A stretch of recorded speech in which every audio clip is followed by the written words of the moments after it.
So not only am I recording and video streaming, I'm also reading my stuff off of the computer. So this will be spectacular. Welcome back. It's great to have you here with us. It's been a couple weeks. I'm not sure where to tell you we will be starting because we're all over the place. Matthew 27, Mark 15. I should just put it on the board.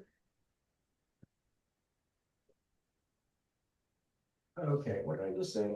Matthew 27, Mark 15, Luke 23, John 19. What was that first one again? Just decent. Just decent. Back when I was a youth minister, I did throw chalk at the children several times when they were being obstreperous. So I got you. I'm more in practice. Great big leather covered mirrors for the Yeah. I got one of them from that. It's nice. I got a desk phone. That's the only thing. So when we were together the last time, what did we talk about? I'll see if you remember. Talk about Jesus. Yeah. That is such a good answer, Rose. We talked about Jesus and his life. Sure. Do you remember the specific incident where we left off? Judas. We had talked about Judas. We also were kind of finished up talking about Pilate. I believe that Jesus was taken by the Jewish leadership to the Roman governor Pontius Pilate because they didn't have the power to execute. Only he did. Pilate said, well, where are you from? You're from Galilee. Oh, well, let's send you to Herod, who was also in town. Herod saw him and sent him right back to Pilate. Pilate brought him in front of the crowds and said, who would you like for me to release? This horrible criminal who is a convicted insurrectionist and murderer, or Jesus, who is a teacher and healer. And they said, give us Barabbas instead. And so I think probably one of the last things that we talked about was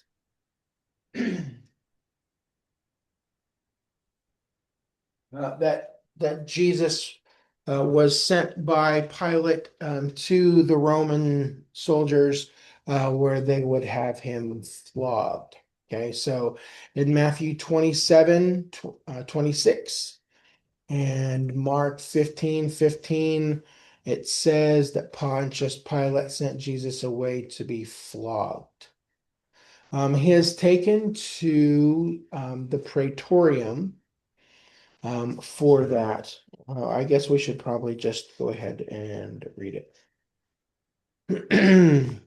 In Matthew 27, then the governor's soldiers, that means they're Romans, took Jesus into the praetorium and gathered the whole company of soldiers around him. They stripped him and put a scarlet robe on him, then twisted together a crown of thorns and set it on his head. They put a staff in his right hand. Then they knelt in front of him and mocked him. Hail, King of the Jews, they said. They spit on him and took the staff and struck him on the head again and again. After they had mocked him, they took off the robe and put his own clothes on him. Then they led him away to crucify him. Mark 15:16. The soldiers led Jesus away into the palace, that is the praetorium, and called together the whole company of soldiers. They put a purple robe on him, then twisted together a crown of thorns and set it on him. They began to call out to him, Hail, King of the Jews! Again and again they struck him in the head with a staff and spit on him. Falling on their knees, they paid homage to him. And when they had mocked him, they took off the purple robe and put his own clothes on him. Then they led him off to crucify him. We could go on there. Um,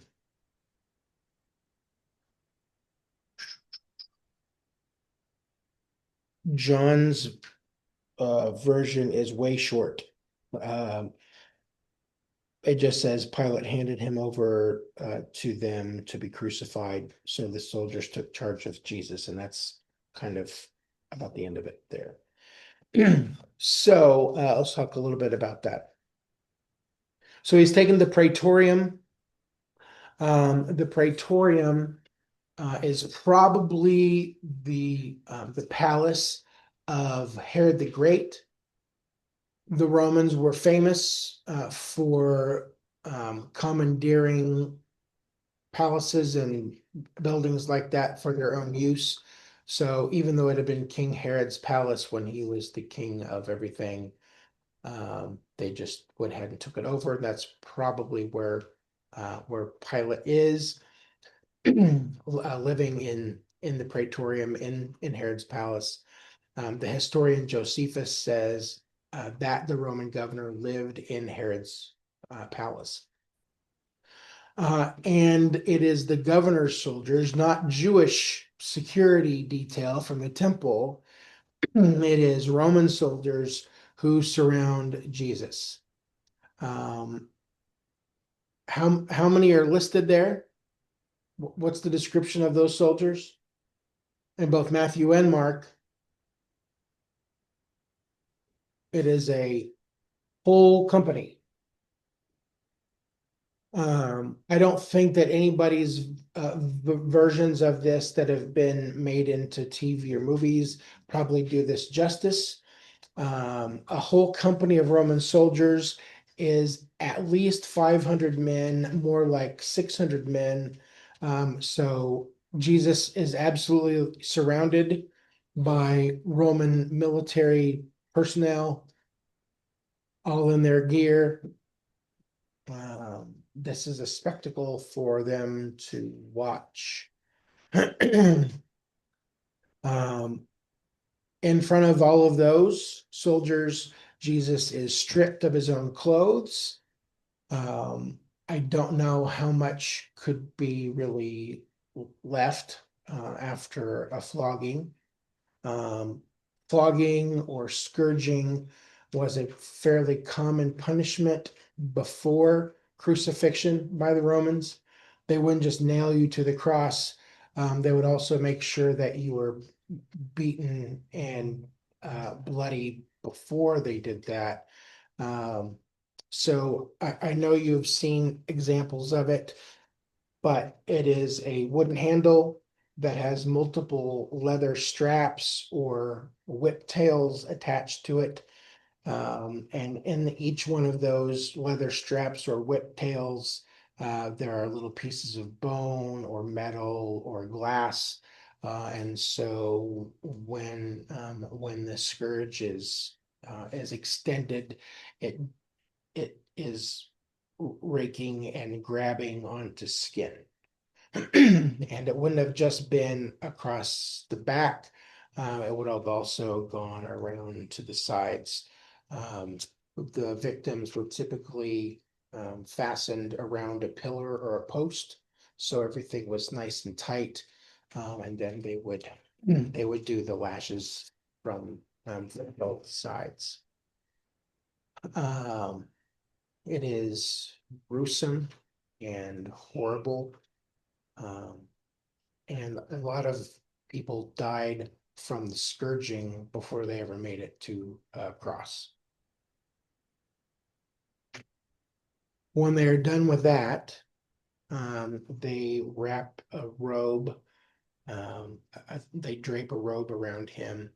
Matthew says that it is a scarlet robe. Mark says it's a purple robe, I suppose, depending on how you see colors, they could potentially be the same thing.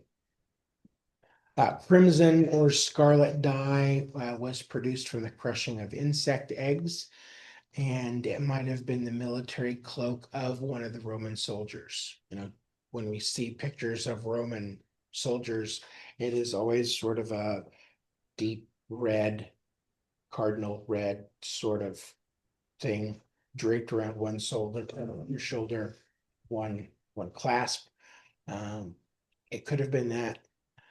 If it's a purple thing, that purple color came from the crushing of some mussel shells. It was a very expensive process.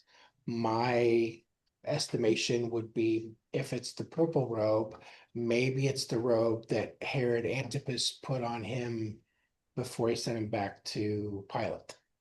Because it would have been very expensive and it would have been something that only royals wore. So the soldiers make a crown of thorns and press it onto his head. I was not aware of this until this week, but apparently there is a great debate about how many thorns were in the crown. I don't know why somebody would think that that is a significant deal. 50 or 70, no, it's 72. I don't know why anybody would bother to count that, why that would be of great importance to them, except that people are always looking for some kind of symbolism. These are not little bitty rose thorns that are, just yay long. These are much bigger, spikier things. Yeah, see, Russian olive, they are mean. Or black locust or something like that. Um, I don't know if you have a lot of experience, but we had a big hedge in our backyard in Riverdale that was a sort of a thorn thing. And if you got scratched by them, it didn't just poke you, but it also burned. It really kind of stung for a while. There's something in the plant. Some of the commentators feel like that's probably the case here, that it not only is it being, forced into his scalp, but it's also got that sort of irritant in it as well. Yeah, when they're taking the staff and smacking him in the head with it, they're beating that those thorns deeper into his head. Usually a crown is a symbol of honor and respect.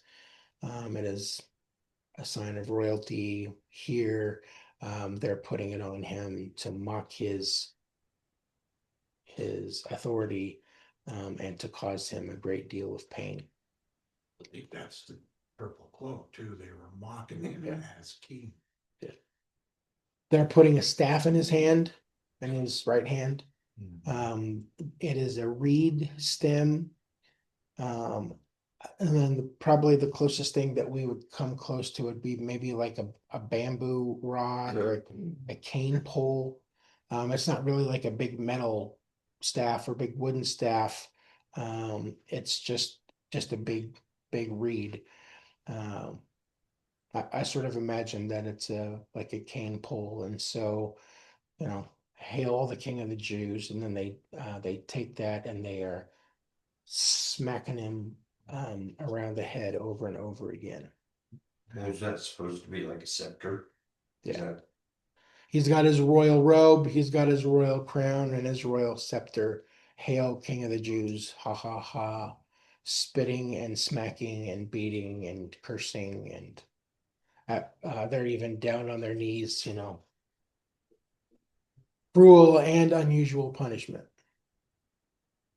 And then at the end of all that, that couldn't have gone on for very long, just because we're sort of running out of time. Then they are taking him off to be crucified. Anybody have any other questions or comments about that? It is not fun to dwell on those details. Why would the soldiers spend so much effort and time with the mocking? I mean, Pilate didn't want anything to do with it. Yeah. I mean, he tried to get rid of it, but then we look at the soldiers and, I mean, I could understand the Jews, the high priests, those guys, because Jesus was a direct threat to them, to what they wanted. But I mean, with a soldier, are they just sadistic? Is this one of the? Why would the soldiers waste so much time and energy to mock him and beat him like this? I would go with the fact that they are military men who have come in from other parts of the empire. Nobody loves the Jews. Nobody has ever loved the Jews, and the Romans were not any different. And this is an opportunity for them to, I don't know, sort of unload frustrations. He's a convicted criminal. He's about to die. It probably doesn't really make much difference what they do to him. It would make more sense if Jewish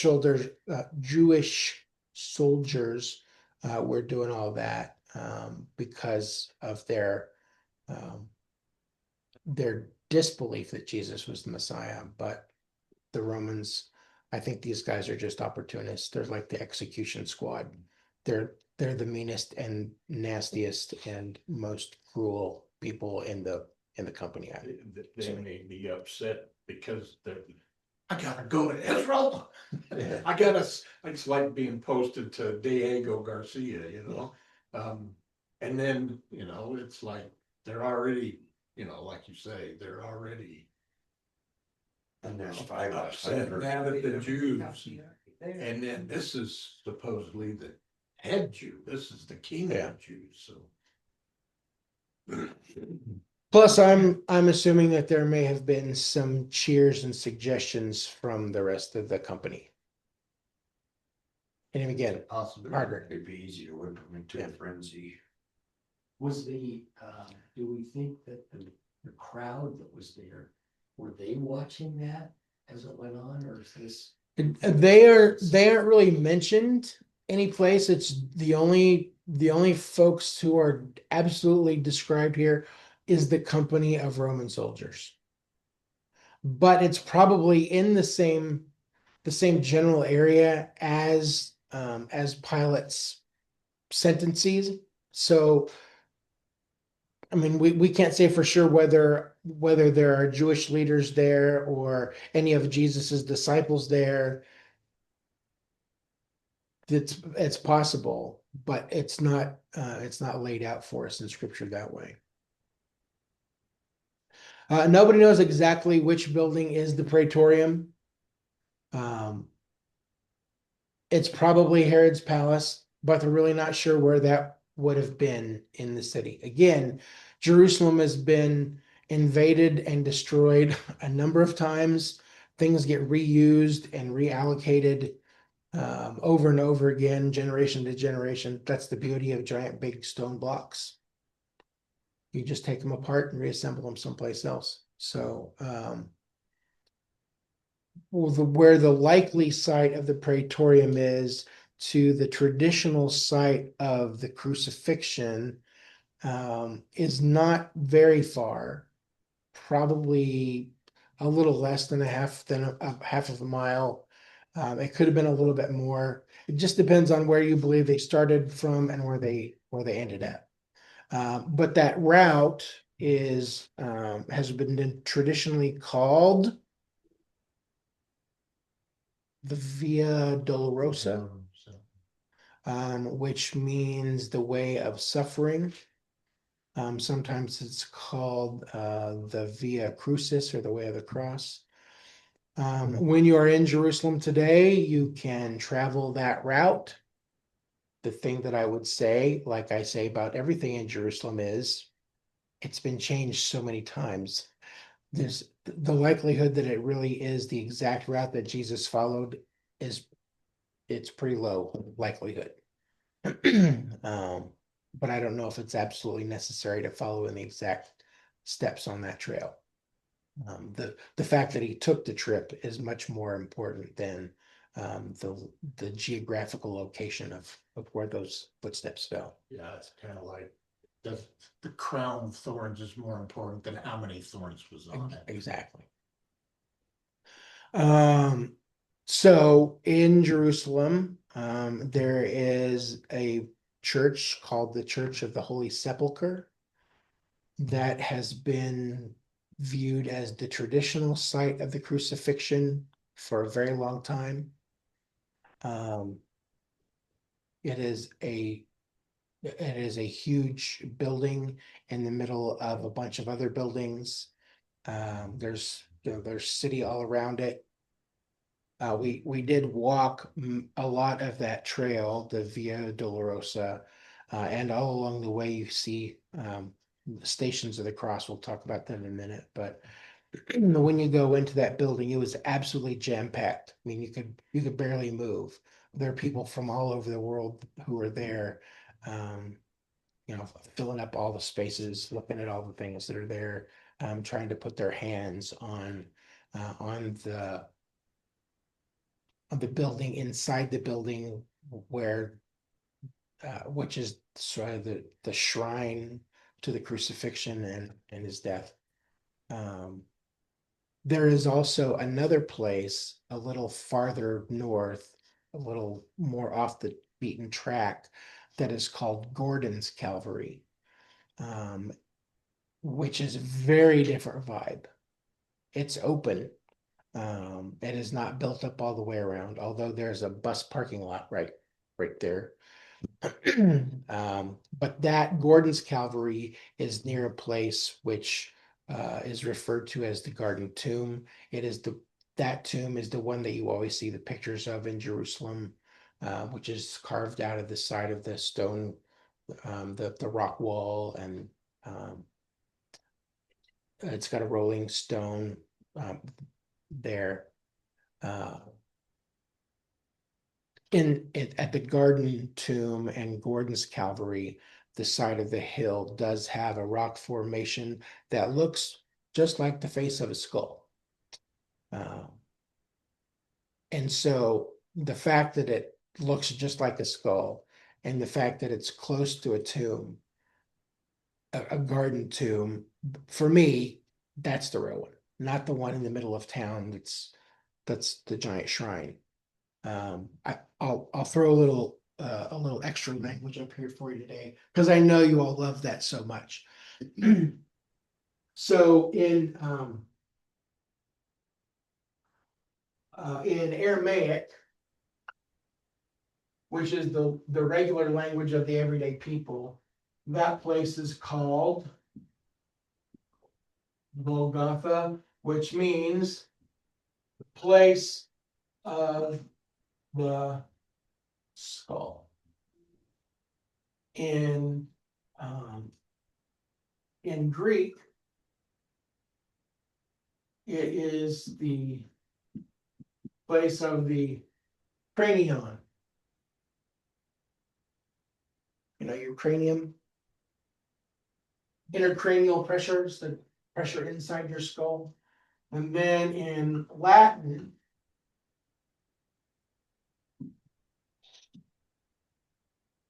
it is Calvaria.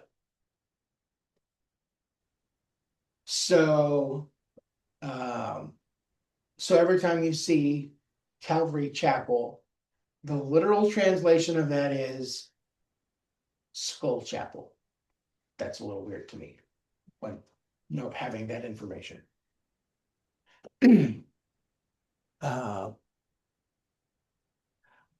Does the actual site matter? Not as much as the fact that it occurred. So, but if you ask me to take you to the site of the crucifixion, I'm taking you to the little place out by the Garden Tomb. That one feels right. It looks right. But it has only been recognized as a possibility since like the 1800s. It does not go nearly back as far as the Church of the Holy Sepulchre.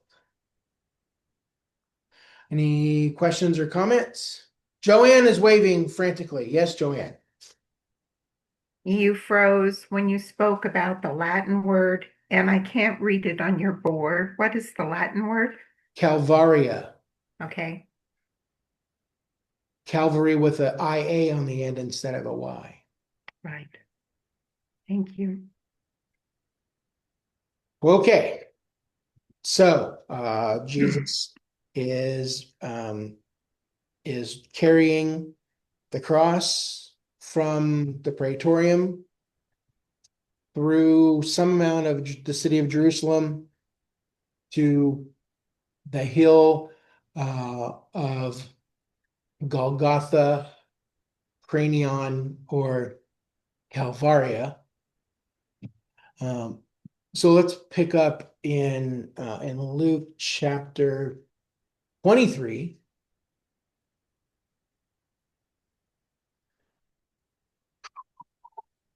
Matthew, Mark, Luke 23, verse 26. As the soldiers led him away, they seized Simon from Cyrene, who was on his way from the country, and put the cross on him and made him carry it behind Jesus. A large number of people followed him, including women who mourned and wailed for him. Jesus turned and said to them, "Daughters of Jerusalem, do not weep for me, weep for yourselves and for your children. For the time will come when you will say, 'Blessed are the childless women, the wombs that never bore, and the breasts that never nourished.' Then they will say to the mountains, 'Fall on us,' and to the hills, 'Cover us.' For if people do these things when the tree is green, what will happen when it is dry?" All the Gospels tell us that Jesus is making that trip carrying his cross. There is a large crowd following him as he carries his cross to Golgotha. Luke here mentions two events along the route. First, Simon is tasked with carrying the cross for Jesus. And then he also mentions some women. Let's talk about Simon, though, for a second. Matthew and Mark also mention Simon, who is from Cyrene. John doesn't refer to Simon at all. He just says that Jesus carried his cross to Golgotha. If in case you don't remember where Cyrene is, I didn't. Cyrene is in modern day Libya. So on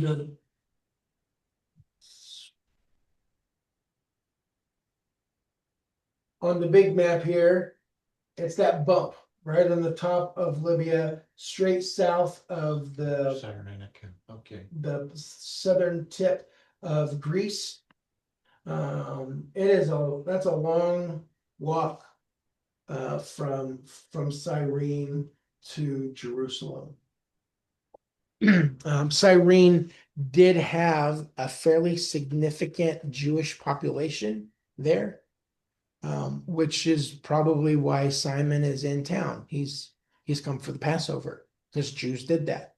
I'm guessing he's not the only guy from Cyrene who's there for that week. There's evidence of Cyrenians in Jerusalem, and later on, after the church is established, there are Cyrenians who play a role in the leadership of the church as well. So, Mark tells us that this man Simon is the father of Alexander and Rufus, and that's all he says. Well, who are those guys? Who are Alexander and Rufus? And there's not really a great answer that pops right out of the scriptures. There are men named Alexander and Rufus who are mentioned elsewhere in Paul's letters. So it is likely that these two sons of Simon from Cyrene end up being followers of Jesus and being leaders in the new church. after Jesus's resurrection. Is that absolutely gospel truth? You can bank on it? No, but I don't know why else Mark would specifically mention these two names without like it. It would be sort of like talking about Billy Graham. You wouldn't have to say Billy Graham, the prominent Baptist preacher and evangelist, because everybody knows Billy Graham. So, Robert. So in Luke, it doesn't say that Jesus was carrying the cross. It says Simon was carrying the cross. Are we just reading into it that they were sharing the load? I think that is reading into it that Simon helped him carry it. John is pretty short in his description. Jesus carried his cross to Golgotha.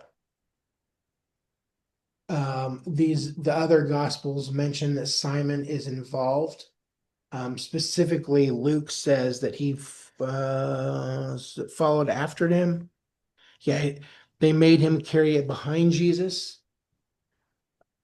And so that there's not a lot of information about the step-by-step, turn-by-turn trip that Jesus took, but it would seem like from all the pieces that are there that Jesus is given the cross to carry. He begins to carry it to Golgotha, and I would say because of the lack of sleep, lack of food, lack of water, and intense beatings and loss of blood already, he does not have enough physical power to carry this cross through the city.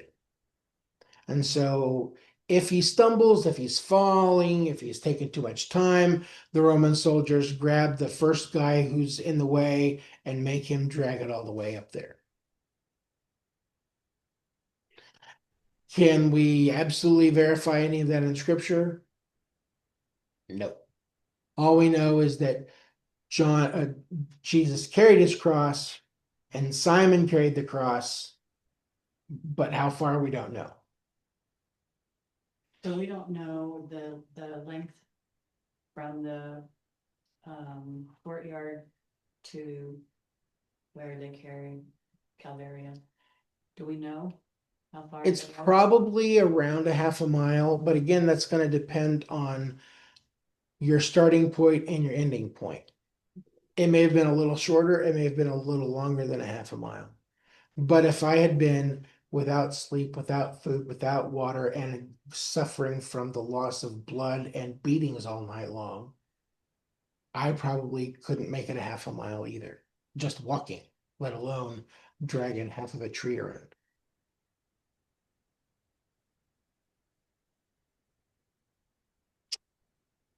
Luke also talks about some women who are crying, they're wailing for him. Who are these ladies?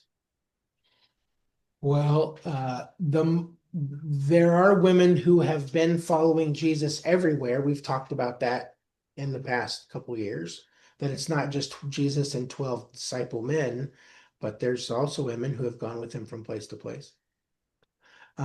If that is the case, and we look at the sort of the rest of the next couple chapters and looking at the crucifixion and the resurrection, that group of women who are following Jesus would include most likely Jesus's mother Mary and Magdalene Mary and another Mary who is the wife of Clopas, who is probably also the mother of James and Joseph that Matthew and Mark talk about. There's also a lady named Salome who is mentioned by Mark. Salome is probably the wife of Zebedee, so that makes her the mother of James and John. And it's potentially true that Salome is Mary, the mother of Jesus's sister. There's also a woman mentioned later on by Luke, a woman named Joanna. And Matthew and Mark and Luke all talk about the fact that there are other women who have come from Galilee, who are not named specifically. Matthew says there were many women near the cross with them in chapter 27, verse 55. Mark says the same thing in 15, 40, and 41. Luke says that women followed from Golgotha to see where the body was laid. So these ladies have been, whether they were at the site of the beatings, absolutely when they're taking him through town towards the cross, there are women who are following. So it could be women who have a close connection with Jesus and are his followers.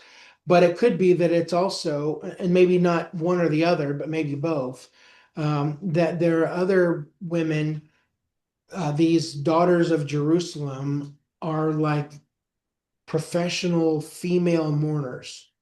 That's still a thing even today. That you go and you mourn and you wail at a funeral for somebody, just to show that they are greatly missed or deeply respected or whatever. Jesus speaks directly to them, and it's really kind of like his last teaching and sermon. There's going to come a time for the women of Jerusalem that they'll wish that they'd never had children, that they will regret the fact that their children are going to have to face the horrible things that are coming to the city of Jerusalem. That's really sort of the whole point of that exchange. Bad times are coming for Jerusalem. It's going to be destroyed. You will pray that the mountains fall on your head. That would be preferable to what you will have to face instead at the hands of the Romans. Questions or comments? This is really it stands out to me in Luke. It says, I know it says, there were with him a great multitude of the people and of women. And of women? Yeah. Isn't that kind of unusual that there's a lot of people and women? Like they singled them out. Yeah. Well, I don't think they were considered citizens anyway. Oh, They were just kind of, they just treat them. back when they lived right, Dogs and women. back when they did it right. Just watch it. Right. Go to Saudi Arabia, it's still that way. Well, because in that society, women were always second class anyway, so people. Dad's after. Well, and I think that's one of the things that's true about Jesus is that he's always had a sort of a different perspective on women in life than the rest of his culture did, whether it was the Jewish culture or the Roman culture. So depending on the translation, so I'm not sure what it says, but mine has it where it says the people, but then there's comma, then it talks about and the women, and it says and the women who were mourning and lamenting. Yeah, mine too. Meaning that there's, like you mentioned, they stood out separately, I guess. It's like the chorus of professional funeral goers. That's what they do. They just go and they weep and wail and mourn and cry. What a terrible job. So on this trip from the Praetorium to Calvary, on that way of suffering, Catholic tradition has marked that route with 14 stations of the cross. Maybe you've heard of those in the past. I think we've talked about them some here, like on a Good Friday or something. But these 14 different spots along the way commemorate very specific events on Good Friday or interactions along the way. Out of the 14, only 2 of them have any basis in actual gospel scripture. All the rest is just tradition that's come along for 2,000 years. So I will not expect you to write down 1 through 14, but so you start where Jesus's trial took place in front of Pilate. The first, number one, the place where Jesus was condemned to death. Number two, where Jesus is made to bear his cross. Number three, Jesus falls for the first time. Number four, Jesus meets his mother. Number five, Simon of Cyrene is made to bear the cross. Okay, there's a book, chapter, and verse we can point to. Number six, Veronica wipes Jesus's face. I don't know where Betty is, but Veronica is here taking care of Jesus along the way. Number seven, Jesus falls for the second time. Number eight, the women of Jerusalem weep over Jesus. There's the other one. Number nine, Jesus falls for the third time. 10, Jesus is stripped of his garments. 11, Jesus is nailed to the cross. 12, Jesus dies on the cross. 13, Jesus is taken down from the cross. And 14, Jesus is placed in the sepulcher or tomb. So those last three or four are all probably just kind of stacked on top of each other right there, close by.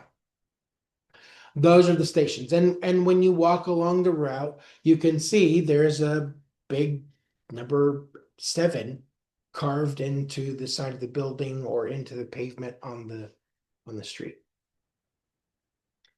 And there are people who take that trip every single day. There are hundreds or thousands of people who walk the same steps. And just as kind of a notice of how the trip goes, some of it is like right through the middle of the marketplace. So the hall is not any wider than this table is. It's probably like 6 feet wide. There's shops over here with their stuff out, and there's shops over here with their stuff out, and you're going down this little track that's really kind of crowded in the first place. They've got stuff spilling out into it, and you're trying to go, that all kind of goes uphill a little bit. It was not at all what I would have expected. It's just like the middle of the city. I guess it'd be sort of like walking the Freedom Trail through Boston. There's just all sorts of modern stuff that is popped up along the way. And all of this is taking place early in the morning. We read that it is 9 o'clock when Jesus is crucified on Friday morning. So that means that all the stuff that we've talked about, we'll just go within the last month, has taken place really in probably less than 12 hours. From the end of the Last Supper, going to the garden where Jesus is praying, he's arrested, he's taken to Annas and Caiaphas, he ends up at Pilate, he goes to see Herod, he comes back to Pilate, he's beaten, and now he is marched through the city carrying the cross. All that has taken place from dark until 9 o'clock in the morning. That is a very, very busy. You kind of get the idea of just how fast and what a railroad job this whole evening has been for Jesus. And again, he's been walked, drugged, pushed through the city, tried multiple times, mocked, beaten, flogged, all presumably without any food or water or sleep. And by the end of it, however much blood he would have lost from having his back and his sides laid open. And his head. And his head. So when they arrive at the hill, well, we should go back to the text here. Who do we? Can I throw something? Yes, Cody. the thing that amazes me still is it's only a week since the triumphal entry, when he came into Jerusalem, hailed Less than a week, less than a week. 5 days. And from that, the conquering hero, whatever, celebrations and everything, to this march to Golgotha, 5 days. I still have trouble getting my head around that. That's why most of those soldiers would have already been there. Yeah. In the city. Let's go to Mark 15 again. Okay, a certain Mark 15:21, a certain man from Cyrene, Simon, the father of Alexander and Rufus, was passing by on his way in from the country, and they forced him to carry the cross. They brought Jesus to the place called Golgotha, which means the place of the skull. Then they offered him wine mixed with myrrh, but he did not take it. And they crucified him, dividing up his clothes. They cast lots to see what each would get. So when they arrive at the hill, they offer him a drink of wine mixed with gall or with myrrh. This is the first drink that would have probably been offered to him since the last drink he had at the Last Supper. So all night long, with all this stuff going on, several hours without a drink. It is wine that's mixed with one of the translations has gall. Gall would have been something that was extracted from myrrh. It is mixed with wine to specifically to dull your senses, to be a little bit of a painkiller. I mean, not too much, because the Romans do want you to suffer, but it's a business for them. They've got places to go, people to kill. So the faster they can get somebody off the cross, the faster they can get the next person on. And so this mixture also would have kind of a narcotic effect, which in a big enough dose would have hastened the end of Jesus's life. It would have been bitter. And so when Jesus tastes it, he doesn't want it. There's a lot of people who make a lot out of that, that Jesus is choosing to, with his full Consciousness. full consciousness, his full, there's a word that's right out here someplace that I can't grab hold of. With all of his faculties, every bit of his awareness, that he is going to face this crucifixion and all the suffering for the sins of the world. He is not going to let himself be lulled into a less painful, less tragic death. He is facing it head on. Whether that is the case or not, I don't know, but it seems like it makes sense. Would a substance like that dulls your senses be considered sinful? Similar to being drunk? I don't know. One person online said that there were scholars that believed that the gall is actually opium. So they're giving him heavy duty drugs to knock him out, to slow down his systems so he'll just die faster. I nobody has ever asked me that question before, Robert. Like, Sorry. you don't need to apologize. If it is a drug, would that have been sinful? He refuses it as soon as he figures out what it is. It's not just wine, it is bitter wine with additives. But I know you don't like this word. Why? Yep. Why? Why would they do that? Why would they offer that to him? Because they're trying to Oh, It is not out of compassion. yeah. The death squad has no compassion. They don't care how much you suffer. It's the next box to check. It would be a means of hastening death. Jesus knows that he needs to be on the cross. He needs to die on the cross. He's going to have to suffer for the sins of all of humanity, and he's not taking the easiest way out. That makes sense. Yes. It's another to the Romans and everybody too, because he's not letting them do it the easy way either. I'm going out the way God's hands. the way I'm supposed to, and you're not gonna help me. Even in this, he's still displaying his control and authority of the situation Yeah. as much as he can. After he rejects the drink, he is stripped and then he is nailed to the cross. Now, I don't know what's the right word. I was kind of surprised. I was trying to read through it with as new of eyes as I could. So how do they describe the crucifixion?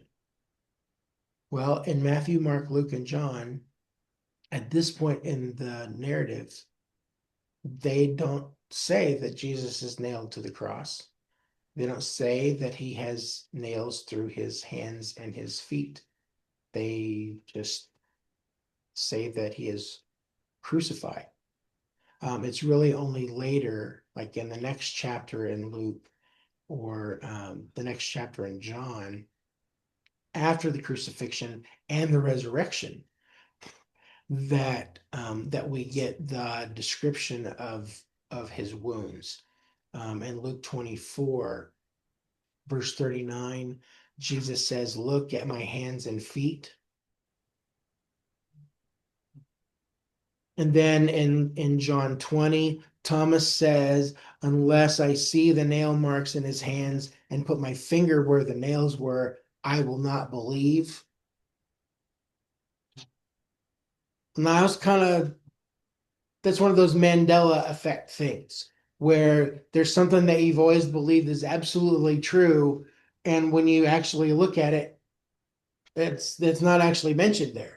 I mean, I absolutely believe that that's how Jesus died on the cross, was through his hands and feet, because he talks about it later. But as far as Matthew, Mark, Luke, and John giving the description of, they took a hammer and a big spike and drove it through his hand, or through his wrist, and then stacked his feet and nailed one big spike through his feet into the cross. That doesn't really exist.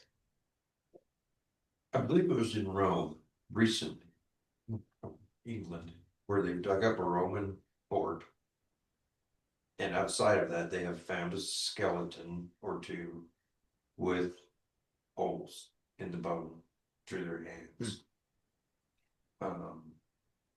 I wish I knew where I read that. It was really interesting. I have read in the last 30 years at some point along the way that there is, in some excavations, um,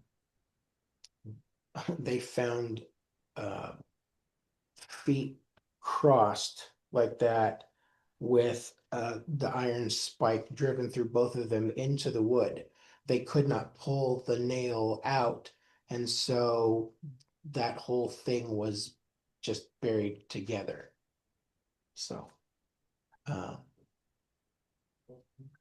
I know that the Catholic tradition, which is where all of our traditions come from, but they talk about the wounds of Jesus, that there are 5 of them, the stigmata, there's one on each hand.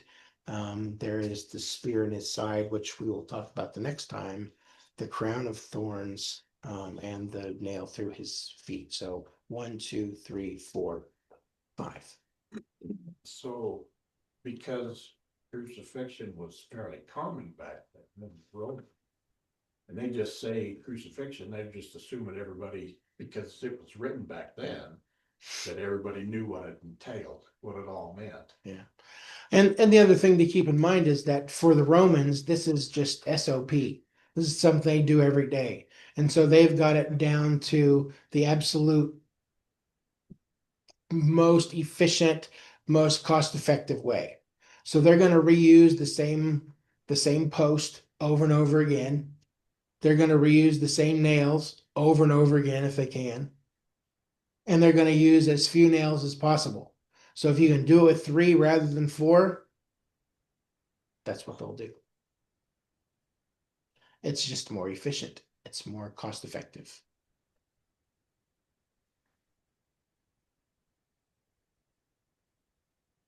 In John 19, it tells us that his clothing is divided up.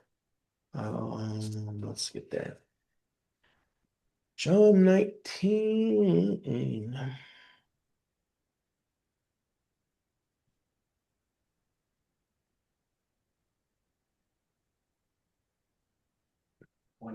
Yeah, I should do that. Oh, that's okay.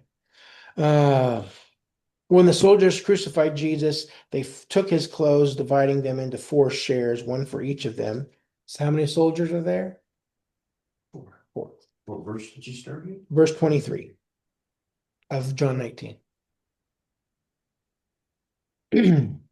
One for each of them, with the undergarment remaining. This garment was seamless, woven in one piece from top to bottom. Let's not tear it, they said to one another. Let's decide by lot who will get it. This happened that the scripture might be fulfilled that said, they divided my clothes among them and cast lots for my garment. So this is what the soldiers did. Do you know where that comes from? Yes, Psalm 22, verse 18. Psalm 22, maybe we'll go there when we're together next time. We should probably start there, but it is a place that is heavily leaned on at this stage in Jesus's life. All the gospel writers make some kind of references back to Psalm 22, which is clearly written about the suffering of the Messiah. So his whatever clothing he had, and I don't really understand how this works, because he's been to see Pilate. He's been to see Herod, who put a robe on him. They send him back to Pilate. They take him to be flogged. They strip his clothes off. They beat him bloody. They put his clothes back on him. Then they take him to Golgotha. They take his clothes off of him again. Like, I don't know what clothes he actually has. I don't know why they would want that bloody. Yeah, maybe it's like as a trophy. Maybe they recognize that this is kind of a big deal. I don't really know. That had to have been painful though, because they didn't say they took his clothes off, they Stripped him. And so with the, you know what happens when you take something off, yeah. So all 4 soldiers get some piece of his clothing, whether that is the outer cloak that as they're stripping him, it just tears into 4 pieces. I mean, they can use that for a rag or a wrap or whatever. But the NIV talks about the undergarment. That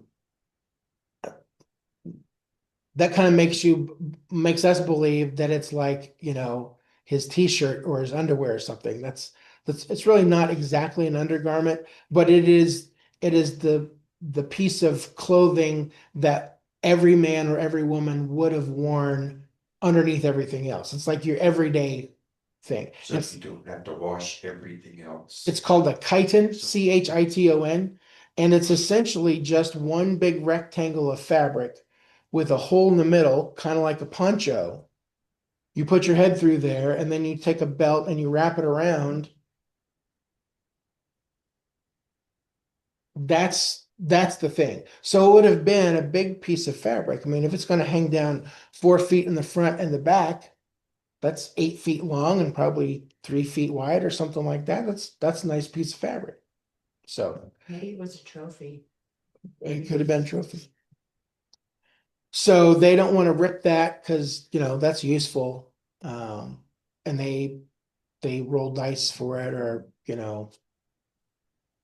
rock, paper, scissors. I don't know how they cast lots for it, but one of them gets that, which fulfills that prophecy from Psalm 22.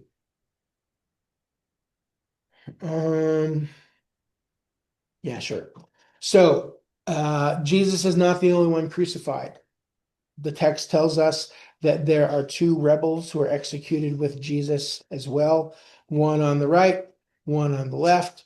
Matthew and Mark called them not just thieves, but they're bandits. So it's not like they came in and stole things from somebody's house in the middle of the night. These are the stick 'em up guys who hold you at bay at knife point along the trail to rob you of all of your worldly possessions. It's the same kind of guy who's talked about in the parable of the Good Samaritan that steals the belongings of the Jewish man. Luke talks about them with a different word.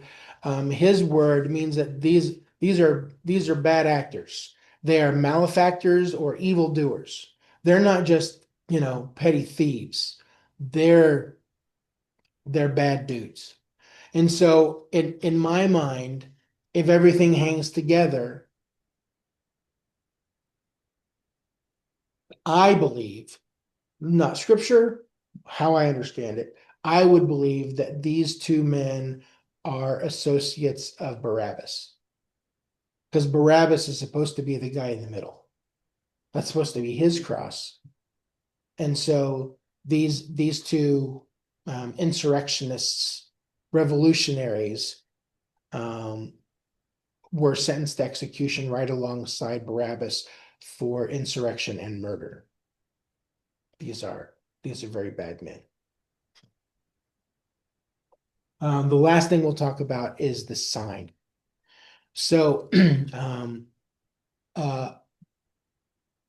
all the gospel accounts mention the fact that Pilate posts a notice of the charges against Jesus. We read in I forget which one it is, some combination of all of them, but it's in 3 different languages.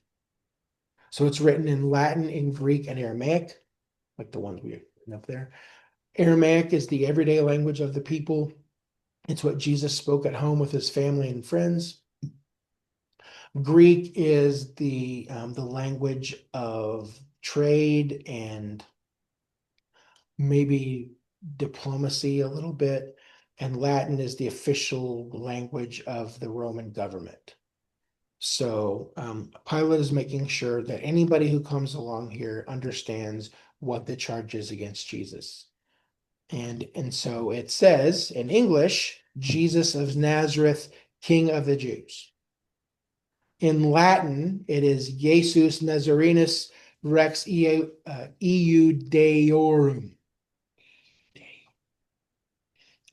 INRI. If you've been around church for a long time, maybe you've seen that in some of the artwork, just a big capital INRI, which stands for Jesus Nazarenus Rex King Judaeorum of the Jews.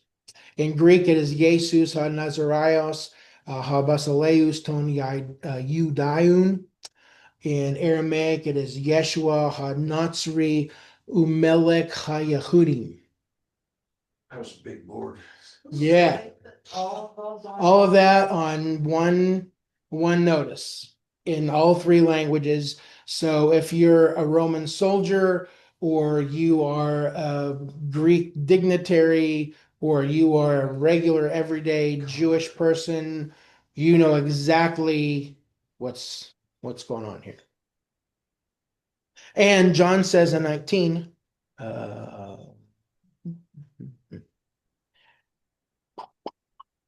there we go. Verse John 19.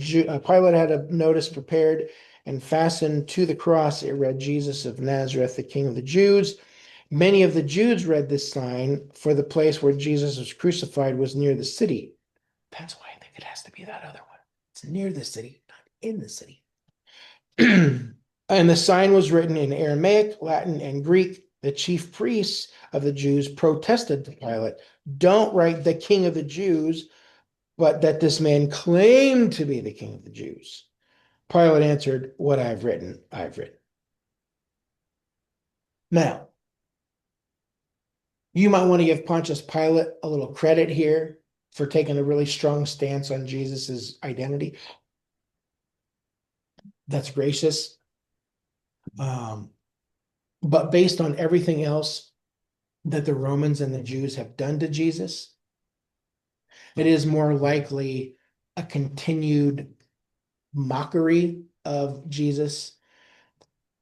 You know, hail King of the Jews. That's what they've been saying as they spit him and beat him and flog him.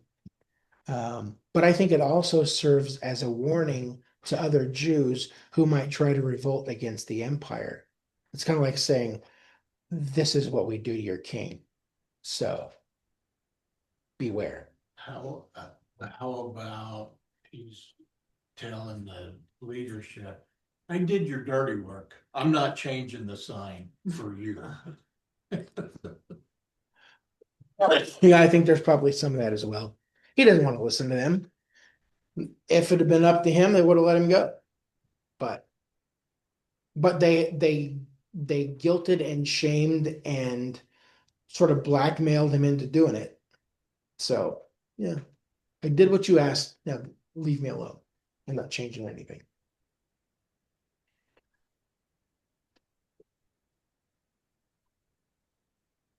This is the least favorite description of Jesus's life. This is the worst day. And we're really not done yet. We have one more of these next week. After he's actually on the cross for those few hours. Any final comments or questions or observations?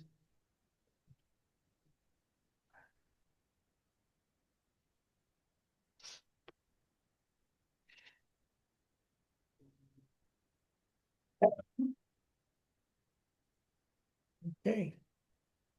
Well, we will pick up wherever this is, sort of in the middle or end of these passages listed on the board. Matthew 27, Mark 15, Luke 23, and John 19.